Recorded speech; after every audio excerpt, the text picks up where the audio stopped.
Resapi makna sholat, maka selesai segala permasalahan di dunia.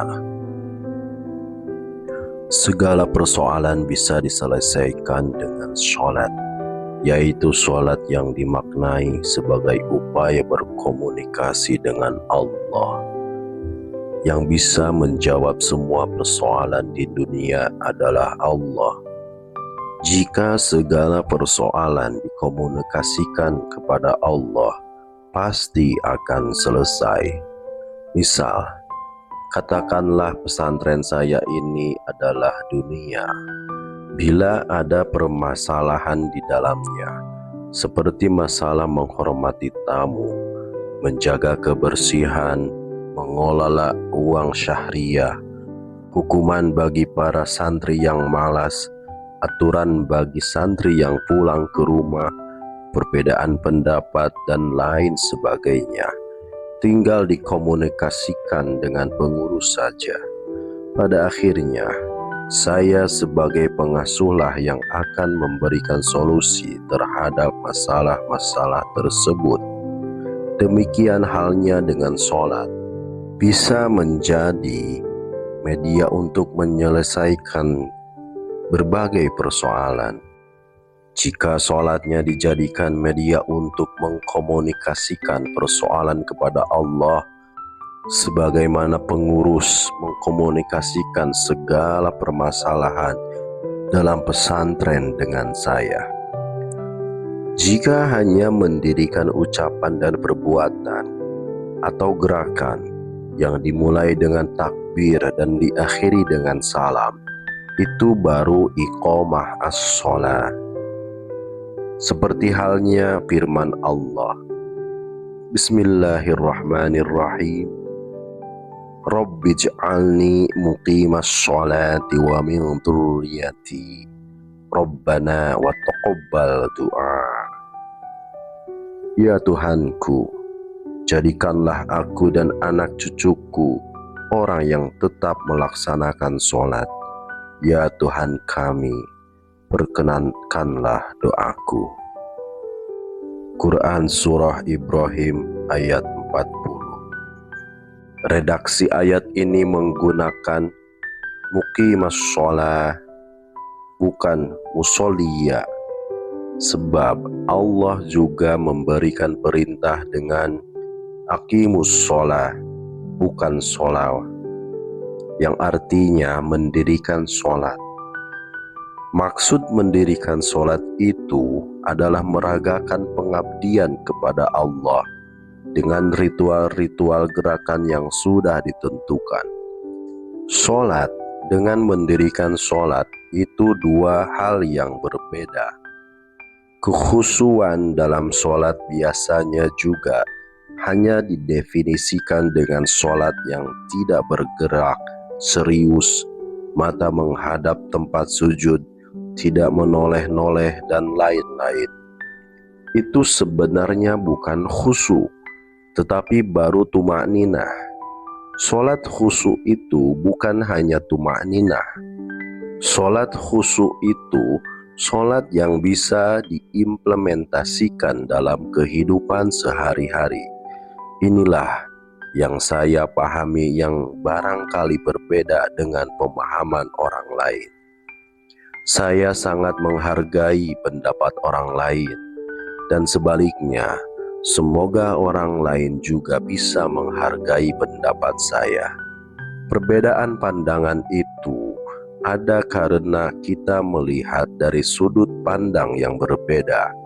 Misalnya, dalam memandang seorang wanita, orang lain menilainya cantik sekali, sedangkan saya menilainya tidak cantik.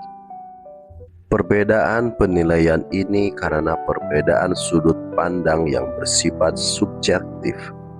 Pengetahuan dan pengalaman setiap orang juga menentukan sudut pandang masing-masing. Demikian halnya, sudut pandang masing-masing orang dalam beragama juga berbeda. Ada orang yang memandang agama itu dengan ilmu pas-pasan, nahwu shorob tidak paham, memahami agama dari buku-buku terjemahan. Sudut pandang orang ini pasti berbeda dengan sudut pandang orang yang memahami nahwu dan shoroh. Tentu berbeda lagi dengan orang yang sudah membekali diri dengan ilmu tafsir dan ilmu-ilmu lainnya. Satu masalah keagamaan bisa melahirkan beribu pandangan yang berbeda. Oleh karena itulah, kita tidak bisa salah menyalahkan. Misalnya, soal al-asma al-husna yang oleh sebagian besar orang Islam diketahui dan diyakini berjumlah 99. Apakah Tuhan sifatnya memang hanya 99? Tentu saja tidak. Sifat Tuhan itu tidak terhingga. Apa saja yang diawali dengan maha, maka itu adalah sifat Tuhan. Allah sebagai maha guru, maha besar, dan maha-maha yang lainnya. Akan tetapi, selain al-asma yang 99 itu tidak bisa disebut dengan al-asma al-husna, yang lainnya hanya asma Allah saja. Perlu kita pahami bahwa ketika orang menilai apapun yang terjadi di sekitarnya, pasti dia akan mengukurnya dengan kondisinya sendiri. Ketika orang menilai orang lain kikir, maka ukurannya yang digunakan adalah dirinya sendiri.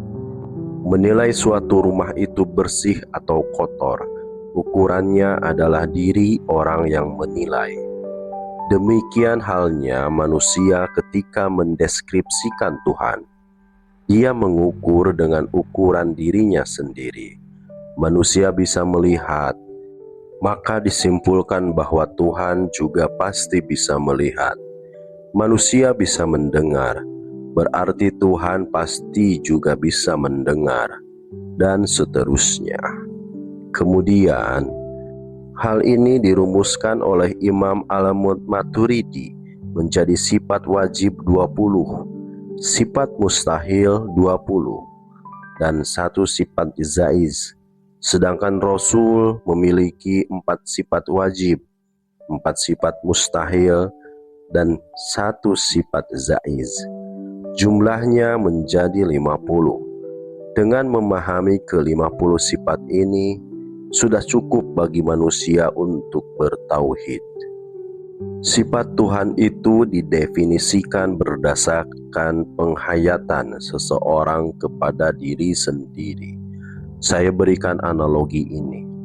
Ada seseorang yang memiliki perusahaan mobil, di mana dia memiliki aset 5 triliun rupiah. Ketika melihat rumah yang paling bagus di suatu desa, bisa saja dia bilang, rumahnya kok masih jelek sih? Apa yang dipakainya sebagai ukuran untuk menilai rumahnya itu? Tentu dirinya sendiri. Akan tetapi, jika yang menilai adalah penduduk desa itu sendiri, yang kelas ekonominya di bawahnya, barangkali mereka bilang, rumahnya bagus sekali. Apa yang dipakai sebagai ukuran untuk menilai? Tentu dirinya sendiri. Dalam hal mengenal Tuhan, menurut saya, manusia itu ada 2 kategorinya. Pertama, manusia yang sudah mengenal diri sendiri sebagai hamba dan Tuhan adalah junjungannya yang memilikinya. Jika Anda sudah bisa begitu, maka Anda sudah mengenal diri Anda sendiri. Kedua, orang yang belum mengenal Tuhan, ketika ada orang kelaparan, kemudian Anda tidak tersentuh untuk memberinya makan, artinya jangan-jangan Anda belum mengenal Tuhan Anda.